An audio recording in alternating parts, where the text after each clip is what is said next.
এই গোলাম রাব্বানীরা যারা শহীদ হয়েছে, যারা নিজের জীবন দিয়েছে, তাদের লক্ষ্য কি ছিল? প্রথম লক্ষ্যই তাদের ছিল মানুষের রাজনৈতিক অধিকারকে প্রতিষ্ঠিত করা, মানুষের বাক স্বাধীনতাকে প্রতিষ্ঠিত করা।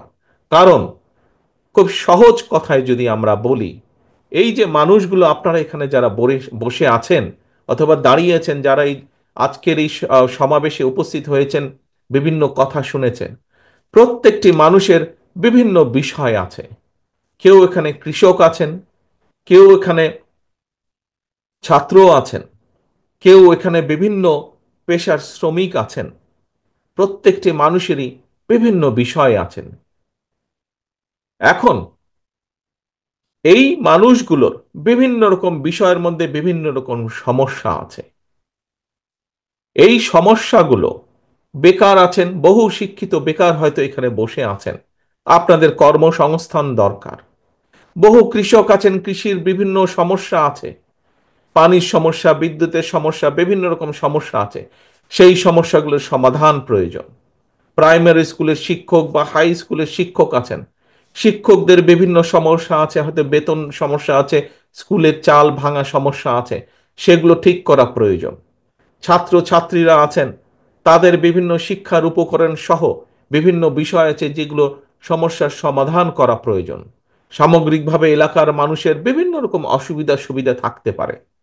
এই সুবিধা অসুবিধাগুলোকে দূর করতে হবে আমাদের।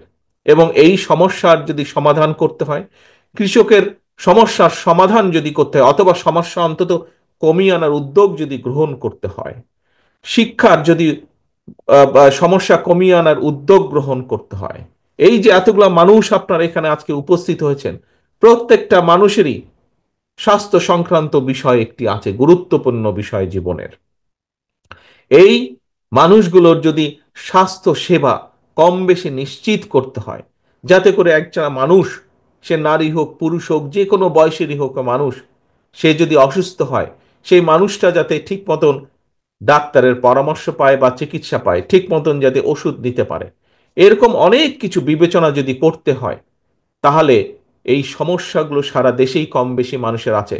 দেশের বহু সমস্যা আছে, এই সমস্যাগুলোর পর্যায়ক্রমিকভাবে আমাদের সমাধান করতে হবে।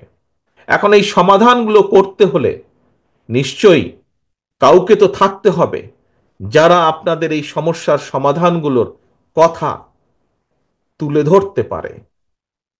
গোলাম রাব্বানীরা চেয়েছিল দেশে এমন একটি সিস্টেম দেশে থাকুক, এমন একটি ব্যবস্থা দেশে ধীরে ধীরে গড়ে উঠুক, যাতে করে আপনাদের সমস্যাগুলো, এলাকার মানুষের সমস্যা, সমগ্র দেশে গ্রামে গঞ্জে শহরে ছিটিয়ে থাকা হাজারো কোটি লক্ষ কোটি মানুষের যে সমস্যা, সেই সমস্যাগুলো নিয়ে যাতে কিছু মানুষ কথা বলতে পারে, এবং সরকার যাতে বাধ্য থাকে দেশের মানুষের সমস্যাগুলো, দেশের সমস্যাগুলো সমাধান করার।